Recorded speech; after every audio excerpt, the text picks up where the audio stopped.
আমি লিখিব চিঠি দেব তোমায়, পাখি পৌঁছে দিও রোজায়।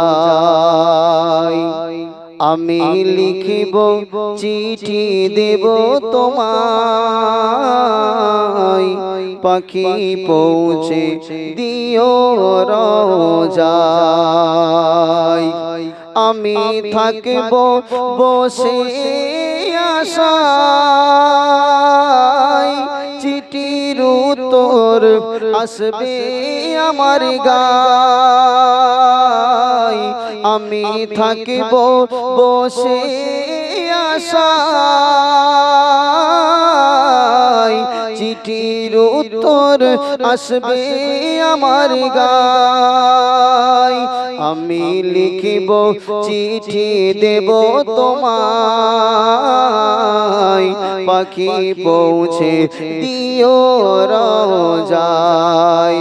আমি লিখিব চিঠি দেব তোমায়, পাখি পৌঁছে দিও রোজায়। কবে আসবে মদিনার পয়গাম, গায়ে বাঁধব হাজিদের ইহরাম। কবে আসবে মদিনার পয়গাম, গায়ে বাঁধব হাজিদের ইহরাম। আমি ঘুরব মদিনার চারিপাশ, আমি ঘুরব মদিনার চারিপাশ। দু চোখে দেখব সবসে গুম্বাদ। আমি লিখব চিঠি দেব তোমায়, পাখি পৌঁছে দিও রোজায়। আমি লিখব চিঠি দেব তোমায়, পাখি পৌঁছে দিও রোজায়। তৃষ্ণাই কাতর আমার মন, তৃষ্ণা মিটাবে কূপে জমজম। তৃষ্ণাই কাতর আমার মন, তৃষ্ণা মিটাবে কূপ জমজম। সে পানি মাখব আমি সারা গায়, সে পানি মাখব আমি সারা গায়। পাখি পৌঁছে দিও রোজায়। আমি লিখিব চিঠি দেব তোমায়, পাখি পৌঁছে দিও রোজায়। চিঠির উত্তর যদি না গো পাই, এ জীবন মরণ সবই যে বিধায়। চিঠির উত্তর না যদি গো পাই, এ জীবন মরণ সবই বিধায়। যে প্রেমের চাদর, যে প্রেমের চাদর অয়স পুরো নিরিগায়, সে প্রেম নসিব করো গো আমায়। যে প্রেমের চাদর অয়স পুরো নিরিগায়, সে প্রেম নসিব করো গো আমায়। আমি লিখিব চিঠি দেব তোমায়, পাখি পৌঁছে দিও রোজায়। আল্লাহুম্মা সাল্লি আলা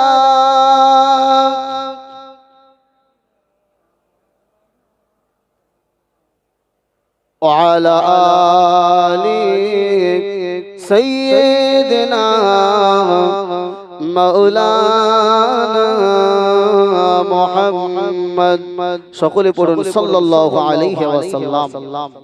ভাই আমার, তাহলে আমরা আল্লাহ পাক রব্বুল আলামিনের কাছে দোয়া চাইবো না চাইবো না? জোরে বলুন। বেশি না কম? কতটা বেশি? আল্লাহ পাক রব্বুল আলামিন যতক্ষণ না আমাদের মনের আশা পূরণ না করবেন, মরণের আগ মুহূর্ত পর্যন্ত চেয়ে যাওয়া এটা হচ্ছে বান্দার কর্তব্য, ঠিক না বেঠিক?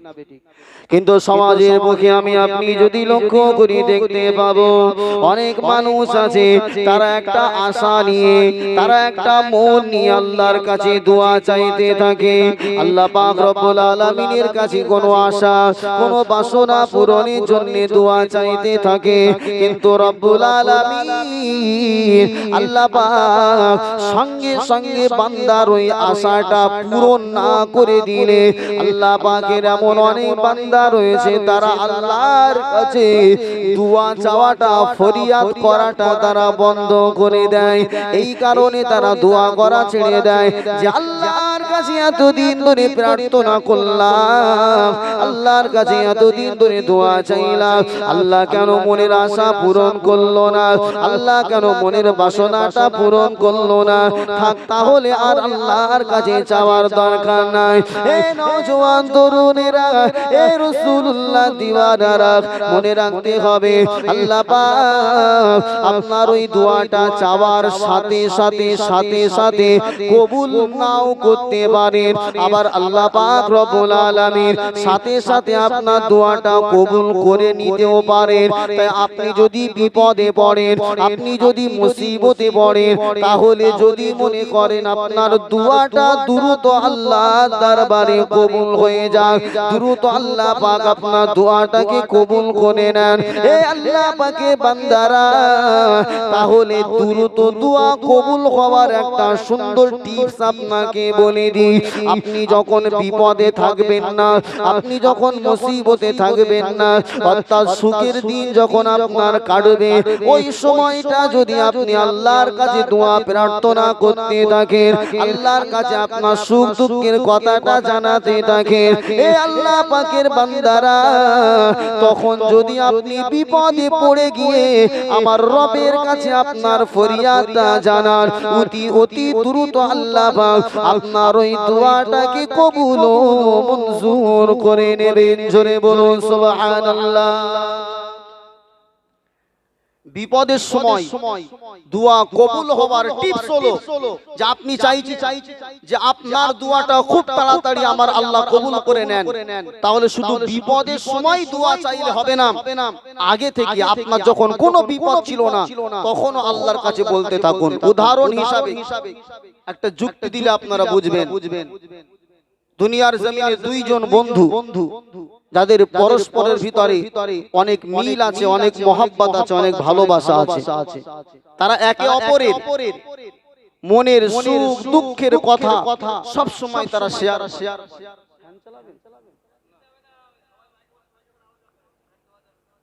সব সময় তারা সুখ দুঃখের কথা একে অপরের সঙ্গে শেয়ার করে। এখন ওই দুই বন্ধুর ভিতর থেকে যদি একজন বিপদে পড়ে, যারা সুখের অবস্থাও জানে, দুঃখের অবস্থাও জানে, ঠিক এমন অবস্থায় যদি একজন বন্ধু বিপদে পড়ে, তাহলে আর একজন বন্ধু সে যেহেতু তার সবকিছু খবর রাখে, তাই তাকে সহযোগিতা করবার জন্য সে কি করবে, তাড়াতাড়ি তার সহযোগিতার হাতটা বাড়িয়ে দেবে, ঠিক না বেঠিক? কিন্তু আপনাকে চেনেন না, আপনাকে জানে না, আপনি বিপদে পড়ে গেছেন, এমন একজন মানুষ আপনি যার কাছে সহযোগিতা সাহায্য চাওয়ার জন্য গেছেন, যে আপনার বিষয়ে কোনো খবর রাখে না, আপনি কি এখন বলছেন আমাকে 1 লক্ষ টাকা তুমি হাওলাত দাও, আমি খুব বিপদে পড়েছি। আচ্ছা বলুন, আপনাকে যে জানে না, চেনে না, আপনার বিষয়ে যার কোনো খবর নাই, সে আপনাকে একদিন গেলেই আপনাকে 1 লক্ষ টাকা দিয়ে দেবে? কথা বলছেন না কেন? দেবে 1 লক্ষ টাকা। কিন্তু আপনার সঙ্গে পরিচিত, সে জানে আমার বন্ধুর কি ক্যাপাসিটি, তার আর্থিক সচ্ছলতা কতটা, সে কেমন কি ইনকাম করে, সবকিছু আপনার বন্ধু আপনার বিষয়ে জানে। সে যদি জেনে থাকে, আপনি যখন তার কাছে টাকা চাইবেন, সে জানবে যে এর দেওয়ার ক্যাপাসিটি আছে, এ দিতে পারবে, দিলে কোনো সমস্যা নাই, আপনার বলার সাথে সাথে সে আর দ্বিধা করবে না, সঙ্গে সঙ্গে কি করবে, আপনাকে সে টাকাটা বার করে আপনাকে উদ্ধার করবে, ঠিক না বেঠিক? তো আল্লাহর সঙ্গে আপনার সম্পর্কটা ঠিক এমন হতে হবে আপনার সুখের দিনে তো আমার রবকে ভুলে গেলে হবে না। আপনি যখন আরাম আয়েশে থাকবেন তখন আমার রবকে আপনি স্মরণ করতে থাকবেন। আপনার মনের সব কিছু ইচ্ছা, সব আশা, সব বাসনা আল্লাহকে আপনি জানাতে থাকবেন। বান্দা মনে রাখবেন, এমত অবস্থায় বান্দা যদি বিপদে পড়ে যায় আল্লাহর কাছে দোয়া চাইতে দেরি হবে, কবুল হতে দেরি হবে না। জোরে বলুন সুবহানাল্লাহ। আর আমরা তো সেই জিনিস যতক্ষণ না পর্যন্ত বিছান সাজ্জায় না শিখছি আল্লাহ ডাকবো না। ঠিক না বেঠিক? জোরে বলুন। যখন শুয়ে পড়ে আর একদম ওঠার ক্ষমতা নেই তখন এবার হাউমা হাউমা আল্লাহ আমার বাঁচাও। কেন এতদিন কোমরে জোর ছিল খুব, তো বড়াই দেখি আল্লাহর কাছে একবার চাওয়ার প্রয়োজন মনে করনি। বলে শরীরে শক্তি থাকলে সব কিছু ঠেলে নিয়ে যাওয়া যাবে, পাথর খেয়ে হজম করে ফেলবো। এখন শুয়ে পড়ে আর পানি খরচ করবে সেই ক্ষমতা নেই। এবারে আল্লাহ বলছে, আল্লাহ আমি খুব ভুল করেছি, আমার ক্ষমা করো। আর আল্লাহ যদি কবুল না করে, বলে আল্লাহর কাছে চাইলাম তাও আল্লাহ সারালো না।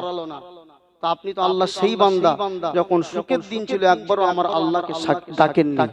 ঠিক না বেঠিক? জোরে বলুন। কিন্তু আপনি যদি সুখের দিনগুলোতেও সুস্থ হালাতে আমার রবকে ডাকতেন, এই অবস্থায় দেখলে আমার রবেরও আপনার প্রতি মায়া হতো, আপনি দোয়া চাওয়ার সাথে সাথে আল্লাহ আপনাকে সুস্থ করে দিত। জোরে বলুন সুবহানাল্লাহ। কিন্তু আপনি ঠিক ওই টাইমে যাচ্ছেন যখন আর নড়ার গতি নেই। তা আল্লাহর সঙ্গে তো সম্পর্ক আপনার খুব একটা ভালো নেই। ভালো আছে কি?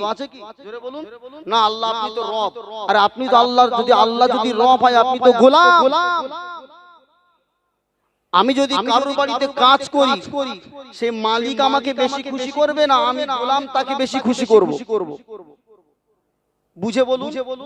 আমি যদি কারোর বাড়িতে চাকরি করি, মাইনে আপনার মেইনে খাটি, আমি যদি কারোর গোলাম হই তাহলে আমি তো চাইবো বেশি বেশি কাজ করে মালিকের খুশি করা, যাতে সে ঈদের সময় একটু বেশি করে বোনাস দেয়।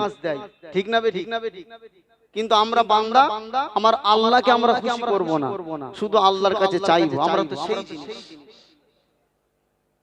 প্রত্যেক দিন আমরা 5 ওয়াক্ত করে নামাজ কাজা ছেড়ে দিচ্ছি।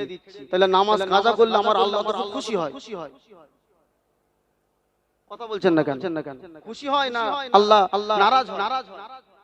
তাহলে আপনি হিসাব করুন, যদি দিনে 5 বার করে নামাজ ছেড়ে দেন তাহলে মাসে কতবার হচ্ছে, আর বছরে কতবার, আর 20 বছরে কতবার? আল্লাহর এমনও তো পীর সাহেব বান্দা আছে আমাদের মালিয়ানায়, আল্লাহর ওলি, আল্লাহর মাহবুব, ওরা 30-40 বছর হয়ে গেছে এখনো কোনোদিন মসজিদে গিয়ে সেজদা আছে না? তো ওরা এখন যদি বিপদে পড়ে আল্লাহর কাছে বলে আল্লাহ আমাকে সুস্থ করে দাও, তা আল্লাহর কাছে দোয়া চাইতে দেরি হবে, আল্লাহ সুস্থ করে দেবে নাকি? কিন্তু যে বান্দাটা সর্বহালাতে সুখ ছিল, ভালো ছিল, স্বাচ্ছন্দ্যের জীবন ছিল, তারপর আল্লাহ ভোলা হয়নি। আল্লাহ পাক কোরআনের ভিতরে জানিয়েছেন, লা ইন শাকারতুম লাযীদান্নাকুম ওয়া লা ইন কাফারতুম ইন্না আযাবি লাশাদীদ। আল্লাহ পাক বলেছেন দুনিয়ার জমিনে লা ইন শাকারতুম, তোমরা যদি শুকরিয়া করো, লাযীদান্নাকুম, আমি আল্লাহ বাড়িয়ে দেব। জোরে বলুন সুবহানাল্লাহ। ওয়া লা ইন কাফারতুম ইন্না আযাবি লাশাদীদ। ও আমার বান্দা বান্দিরা, তোমরা যদি নাফরমানি করো, ইন্না আযাবি, আল্লাহ পাক রব্বুল আলামিন জানিয়েছেন, ওয়া লা ইন কাফারতুম, আল্লাহ পাক জানিয়েছেন তোমরা যদি নাফরমানি করতে থাকো তাহলে আমি আল্লাহ পাক আমার আযাব বড় শক্ত, আমি আল্লাহ পাক আমার আযাব বড় কঠিন। তরুণেরা, হে রাসূলুল্লাহ দিওয়ানারা, দুনিয়ার মানুষ আমাদের খুসুসিয়াত, আমাদের সিফাত হলো এমন, যখন আল্লাহ টাকা পয়সা দেয়, যখন আমরা গাড়ি বাড়ির মালিক হয়ে যায়, তখন আর আমার আল্লাহর কথা মনে পড়ে না। তখন মনে করে আমার অর্থ, আমার গাড়ি বাড়ি সব আমার মেহনতের ফল, আমি খাচ্ছি, তাই আমি খাচ্ছি বলে এগুলো পাচ্ছি, আল্লাহর কোনো রহম বা দয়ার ব্যাপার নয়। এ নওজোয়ান তরুণেরা, এ রাসূলুল্লাহ দিওয়ানারা, এমন চিন্তা ভাবনা করে আল্লাহর উপরে ভরসা না রেখে অনেক মানুষ দুনিয়া জমিনে অহংকার করে। আল্লাহ পাক জানিয়েছে, ওয়ালা তামশি ফিল আরদি মারহা, আল্লাহ পাক জানিয়েছেন, ওগো বান্দা, দুনিয়া জমিনে গাড়ি বাড়ি টাকা পয়সা ক্ষমতার বল পাওয়ার পরে অহংকার বশত যেন দুনিয়া জমিনে বুক উঁচু করে চলবে না, অহংকার করে চলবে না, কেননা আল্লাহ পাক জানিয়েছেন ইন্নাল্লাহা লা ইউহিব্বুল মুস্তাকবিরিন। আল্লাহ পাক বলেছেন আমি দুনিয়ার জমিনে যারা অহংকারী হয়, দুনিয়ার জমিনে যারা আমি আল্লাহ আমার শুকরিয়া না করে অহংকার বশত ঘোরাঘুরি করে, যারা নিজের টাকা পয়সা দেখে মনে করে সব আমার কামাই, আমার আল্লাহ পাক ওই বান্দাটার উপরে বড় নারাজ হয়ে যায়। হে রাসূলুল্লাহ দিওয়ানারা, আল্লাহ পাক রব্বুল আলামিনের যদি আপনি নিয়ামত পাওয়ার পরে শুকরিয়া আদায় করেন যে আল্লাহ যা দিয়েছেন সব আপনার, আল্লাহ আমার কিছু না, আমার আল্লাহ পাক এই কথাটা বলার সাথে সাথে লা আযীদান্নাকুম, আল্লাহ আপনার রুজি রোজগার আপনার ইনকামকে আমার আল্লাহ আরো বাড়িয়ে দেবেন। জোরে বলুন সুবহানাল্লাহ। কিন্তু অনেক বান্দা রয়েছে তারা আল্লাহ শুকরিয়া করতে গিয়ে কৃপণতা করে, ওদের নিজের উপরে ভীষণ কনফিডেন্স, এসব আমারই, বুদ্ধি লাগাতে হয়, বলে ব্যবসা ক্যাপাসিটি জানতে হয় তারপরেই তো বড় হওয়া যায়। বলে না তোমার ক্যাপাসিটি আমার আল্লাহ এক সেকেন্ডের ভিতরে সব কিছু শেষ করে দিতে পারে, ঠিক না বে ঠিক? অহংকার আল্লাহ পাক রব্বুল আলামিন আমাদের উদাহরণ দেওয়ার জন্য মাকড়সার জাল, আল্লাহ পাক মাকড়সা বলে একটা সূরা দিয়েছেন কুলি পারায়, আনকাবুত। মাসালুল লাযিনা ইত্তাখাযু মিন দুনিল্লাহি আউলিয়া কামাসালিল আনকাবুত ইত্তাখাযাত বাইতা ওয়া ইন্না আওহানাল বুয়ুতি লা বাইতুল আনকাবুত লাউ কানু ইয়ালামুন। আমাদের উদাহরণটা আল্লাহ পাক, আমরা যারা অহংকার করি, আল্লাহ পাক আমাদের উদাহরণটা বোঝাবার জন্য কি সুন্দর এক্সাম্পল দিয়েছেন। দুনিয়ার জমিনে যত আপনার কীট পতঙ্গ আছে, পশু পাখি আছে, সবার তো এক একটা বাসস্থান আছে, ঠিক না? ঠিক জোরে বলুন। তো প্রাণীদের ভিতরে আপনার কীট পতঙ্গের ভিতরে সব চাইতে একদম নরমাল বাসা কোন প্রাণীর বলুন? মাকড়সা। কিন্তু মনে রাখুন ওই মাকড়সা যখন জাল বনে সে মনে করে আমার মতো পাওয়ারফুল আর পৃথিবীতে কেউ নেই। কেন? আমি নিজের মুখের লালা দিয়েই আমার ঘরটাকে বানাচ্ছি। আল্লাহর কোরআনের কথা বলছি, মাকড়সার জাল, মাকড়সা দিয়ে আমার আল্লাহ উদাহরণ দিয়েছে। মাকড়সা যখন জাল বোনা হয়ে গেল, বিশাল অট্টালিকা পুরো হোয়াইট হাউস, ও তো মনে করে যে পৃথিবীর সবচাইতে বেশি শক্তিশালী ঘর আমার, অহংকার করে একদম ঘরের মাঝখানে বসে থাকে আর গরম শুধু ফলে। কে? মাকড়সা। মনে করে আমার এই ঘরের মধ্যে দিয়ে যদি কেউ AK-47 চালায় গুলি, তাহলে আমার ঘর কিছু হবে না। মাকড়সা ঘর যা মজবুত, AK-47 এর গুলি কিছু হবে? ও মনে করে কামান দিয়ে চালালেও আমার ঘর কোনো ক্ষতি হবে না। একদম মাঝখানে বসে বিরাট আত্মগর্ব অহংকার করে একদম হুঙ্কার ছাড়তে থাকে। ভাই আমার মনে রাখবেন, কিন্তু মাকড়সার ওই অহংকার, মাকড়সার ঘর ভাঙবার জন্য যে তোর ঘরটা ভেঙে দেবো তার জন্য জেসিবি ভাড়া করতে হচ্ছে। মাকড়সা অহংকার করে বসে আছে আর ও ঘর করে মানুষের আনাচে কানাচে। এখন মানুষের বাড়ি যখন লোক কুটুম আত্মীয় স্বজন আসে, ঘর পরিষ্কার পরিচ্ছন্ন করবার প্রয়োজন হয়, তখন মানুষ ওই মাকড়সার জালটাকে ভাঙার জন্য প্রায় 20-25 জন অনেক শ্রমিক লাগে, তারপরে মাকড়সা ভেঙে ফেলে। কি করে? হাত দেওয়া লাগে? হাতও লাগে না, শুধু একটা ঝাঁটার কাঠি দিয়ে কি করে? নাড়া দিলে মাকড়সার জাল কি হয়? বলুন শেষ। তাহলে ওর ঘরের যা মজবুতি, আমরা হচ্ছে আল্লাহর কাছে ঠিক তেমন। মাকড়সার জালকে নষ্ট করতে যেমন পৃথিবীর সেরা আপনার কোন জিনিসের প্রয়োজন হয় না, একটা কাঠি দ্বারাই যথেষ্ট হয়, তা আমার আপনার বান্দাকে আল্লাহ জমিনের সঙ্গে মিশিয়ে দেওয়ার জন্য কিচ্ছু লাগবে না। আমার আল্লাহ একটা কাঠিও লাগবে না। মানে এটা উদাহরণ জাস্ট। আল্লাহ পাক রব্বুল আলামিন এর ভিতরে বান্দাকে টিপে মেরে ফেলতে পারে না জোরে বলুন। কিন্তু মানুষ দুনিয়ায় ঘুরে যখন আর এরকম মনে করে আমি বিরাট, আমার মতো আর কেউ নেই। আল্লাহ শুধু উপরে দেখে আর হাসে যে বান্দা তুই এত গরম দেখাচ্ছিস, তোর তো মাকড়সার মতন অবস্থা। মাকড়সার জাল ভাঙতে তোর যেমন একটা ঝাঁটার কাঠি লাগে, তোকে মেরে দেওয়ার জন্য আমার একটা ঝাঁটার কাঠি যথেষ্ট, ঠিক না বেটি? নমরুদের ঘটনা জানেন তো? বিরাট বড় বাদশা, চারিদিকে ওর বডিগার্ড। আল্লাহ বলছে তোকে মারবো কি প্ল্যান, একদম নাকের ভিতরে একটা মশা ঢুকিয়ে দিয়েছে। জোরে বলবেন না? আচ্ছা বলুন, ওনাই যারা ওর দেহরক্ষী আছে, বডিগার্ড আছে, ওরা নাই শত্রু তীর গুলি সব এইগুলো বাঁচাবে। এখন মশা যে ওর নাকের মধ্যে যাবে, বডিগার্ড জানে। তা আল্লাহ বলছে তোকে আমি হাকির করি, ওর নাকের ভিতরে একটা খোড়া মশা দিয়েছে। ব্যাস, যাওয়ার পরে এমন জায়গায় গিয়েছে মাথার যন্ত্রণা শুরু হয়ে গেছে, আর কোন রকম যন্ত্রণা বন্ধ হয় না। খাদেমদেরকে বলছে আমার মাথা টিপে দাও, টিপে দিয়েও হচ্ছে না। বলছে খড়মের বাড়ি চালা, জুতো দিয়ে মার শুরু হয়েছে, তাও বন্ধ নেই। মারতে মারতে ব্যাস দুনিয়া থেকে বিদায় নিয়েছে। তাহলে বিশাল পাওয়ারফুল একটা ক্ষমতার আসনে বসে থাকা একটা বাদশাকে আমার আল্লাহ মারল কি দিয়ে? একটা মশা দিয়ে। তাহলে মনে রাখ ইতিহাস, আল্লাহ পাক রব্বুল আলামিন আমাকে আপনাকে মনে করলে ঠিক এই রকম ভাবে এক নিমেষে মেরে ফেলে দিতে পারে। আপনারা দেখেছেন না পৃথিবীর সুপার পাওয়ার দেশ আমেরিকা, জানেন তো? সুপার পাওয়ার দেশ আমেরিকা, বিশাল পাওয়ার, তাম পৃথিবীর উপরে রাজ করতে পারে, বিশাল অস্ত্র শস্ত্র তাদের কাছে আছে। এত পাওয়ারফুল, এত ক্ষমতা কোথায় গেল? আল্লাহ শুধু একটা শহরে আগুন লাগিয়ে দিয়েছে। কিছুদিন আগে আপনারা দেখেছেন আগুন নিভাতে পারছিল, প্লেন দিয়ে মেডিসিন ছড়ানো হচ্ছে, প্লেন থেকে পানি দেওয়া হচ্ছে, কিন্তু আগুন কোন রকম নেভে না। যত দিন যায় আগুন আরো বেড়ে যায়। আরে ও আগুন তো আমার আল্লাহর পক্ষ থেকে আসা গজব। কেন? তোমার যে অহংকার, তোমার যে আত্মগরিমা, তুমি যে মুসলমানদের উপরে অত্যাচার করেছিলে, মাজলুমের দোয়া আমার আল্লাহ ফিরিয়ে দেয় না।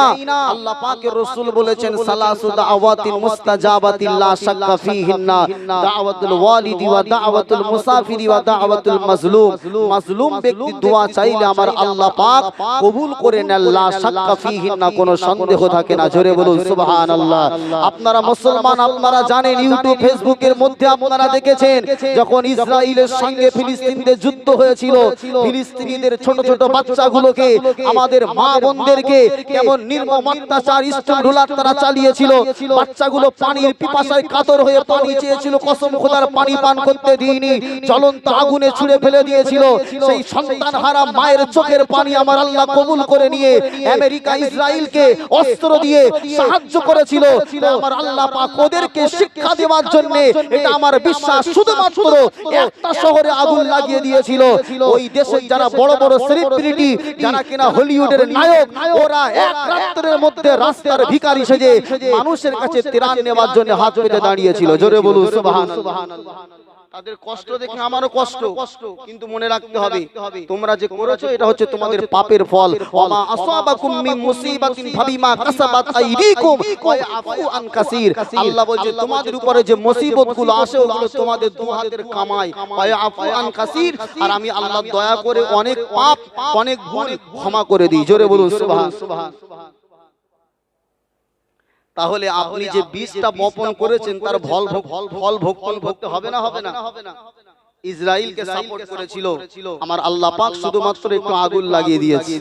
আল্লাহ পাক কোরআনের ভিতরে বলেছেন ইন্না আযাবা রাব্বিকা লাওয়াকিউম মা লাহু মিন দাফি ইয়াওমা তামুরুস সামাউ মাওরা ওয়া তাসিরুল জিবালু সাইরা ফাওয়াইলু ইয়াওমা ইযিল লিল মুকাদ্দিবিনা আল্লাযীনা হুম ফী খাউদি ইয়ালআবুন ইয়াওমা ইউদাউনা ইলা নারি জাহান্নামা দাআ হাযিহিন নারুল্লাতী কুনতুম বিহা তুকাযযিবুন। হে নওজোয়ান তরুণেরা, হে রাসূলুল্লাহর আশিকেরা, আল্লাহ পাক রব্বুল আলামিন জানিয়েছেন ও আমার বান্দা বান্দীরা, দুনিয়া জমিনে অহংকার করবে না, দুনিয়া জমিনে ক্ষমতার বড়াই দেখাবে না, দুনিয়া জমিনে লাঠির বল দেখাবে না।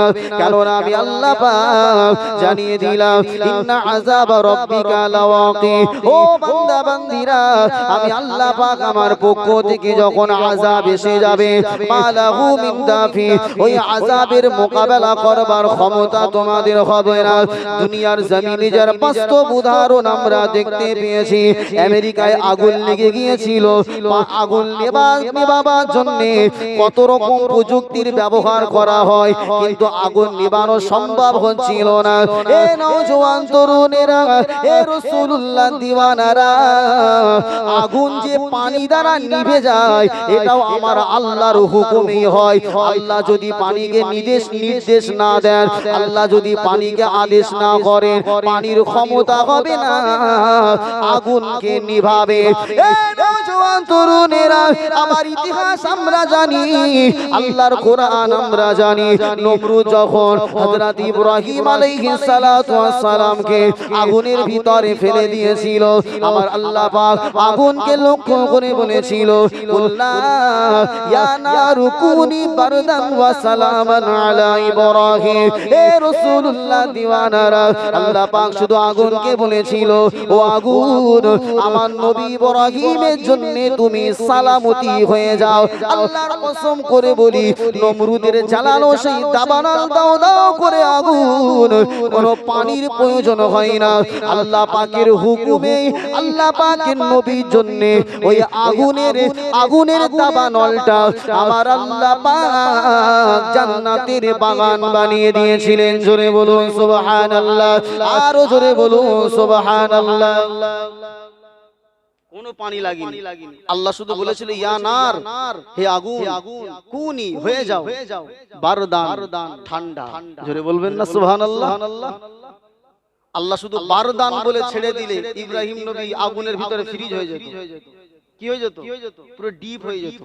ডিপের মধ্যে থাকলে মানুষ যেরকম জমে যায়, আল্লাহ পাক আবার সিফাত দিয়েছেন, বারদান ওয়া সালাম, এমন ঠান্ডা যেন হয় না আমার ইব্রাহিমের আবার কষ্ট হয়। জোরে বলবেন না সুবহান। এটা কোরআনের আয়াত, কি সৌন্দর্য দেখুন। এটা হচ্ছে মৌসুফ সিফাত, বারদান এটা হচ্ছে মৌসুফ, ওয়া সালামান এটা হচ্ছে সিফাত। অর্থাৎ এমন ঠান্ডা হয় যেন ইব্রাহিমের আবার কষ্ট না হয়ে যায়, তার জন্য যেটা আরামদায়ক হয় তেমন ঠান্ডা তুমি হয়ে যাও। জোরে বলুন সুবহান। আল্লাহর হুকুম হয়ে যাওয়ার সাথে সাথে আগুন পুরো ঠান্ডা হয়ে গেল।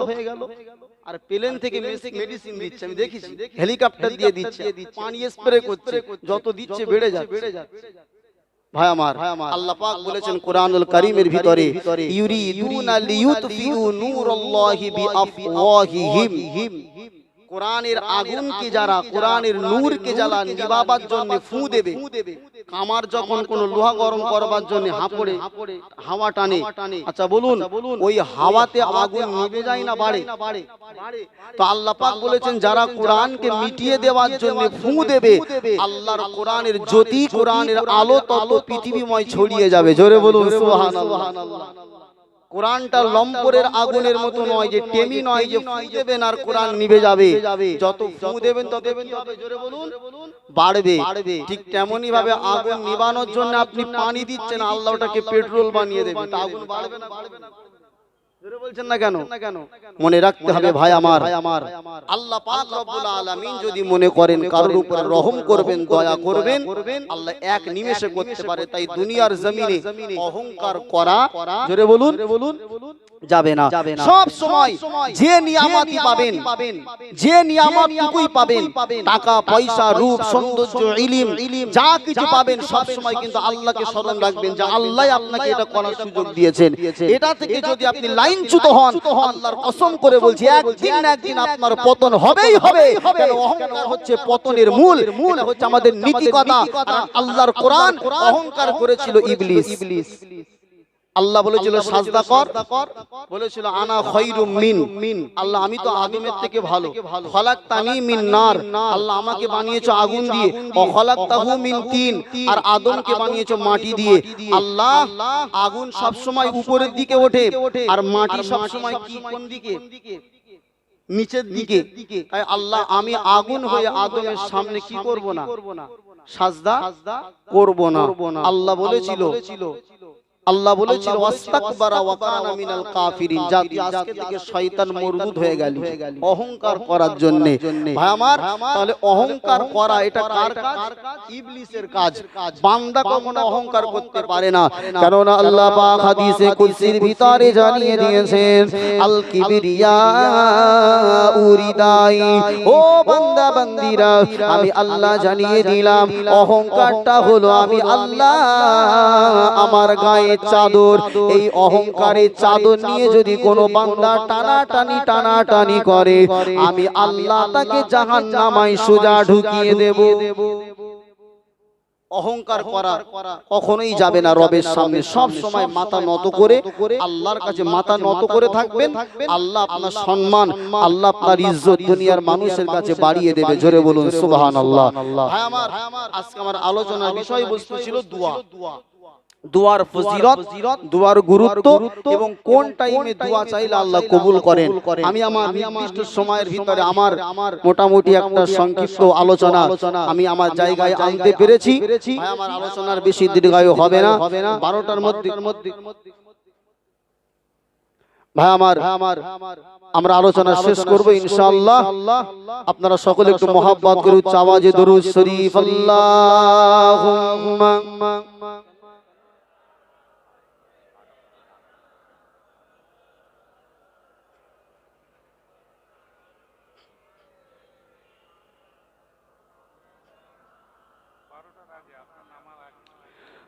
اللهم صل على